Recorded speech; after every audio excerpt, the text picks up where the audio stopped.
Est-ce que vous vous posez la question savoir comment calculer la cote de crédit? Bonjour, mon nom est Cathy Lebarbier, je suis courtier hypothécaire. Aujourd'hui, je vous explique comment fonctionne le pointage de crédit avec nos bureaux de crédit, que ce soit avec Equifax ou TransUnion.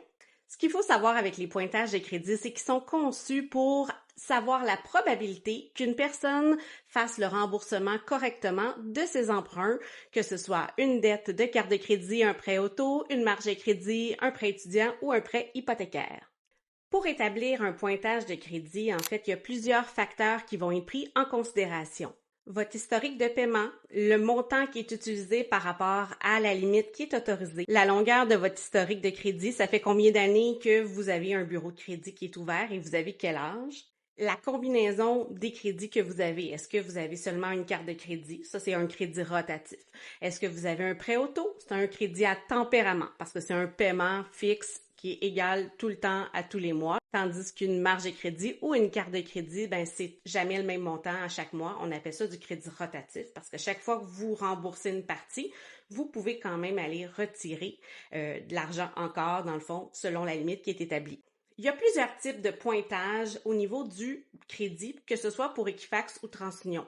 En fait, on va souvent entendre parler de la cote Beacon ou de la cote FICO, mais il y a plusieurs autres types de calculs qui est fait. Selon chaque institution financière, ils vont demander un calcul. Souvent, quand on sort un bureau de crédit, on a plusieurs types de pointage. Pour calculer le pointage de crédit, c'est à peu près 35% qui va être consacré à l'historique de vos paiements. Donc, est-ce que vous avez bien payé dans toute l'histoire de votre bureau de crédit? Ensuite, on va avoir un 30% qui va être appliqué à peu près à combien vous utilisez votre crédit sur la limite autorisée. Est-ce que vous êtes en bas de 30%, en haut de 50% et tout ça? Donc, ça équivaut à environ 30% de la cote de crédit. Pour l'historique de crédit, donc depuis quand vous avez ouvert votre bureau de crédit, c'est à peu près 15% de la cote. Donc, plus longtemps le bureau de crédit est ouvert, mieux c'est. Ensuite, la combinaison de crédit, on parle d'environ 10% au niveau de l'impact pour la cote de crédit. Donc, si on a seulement un prêt auto, seulement une carte de crédit ou une combinaison de plusieurs types de financement.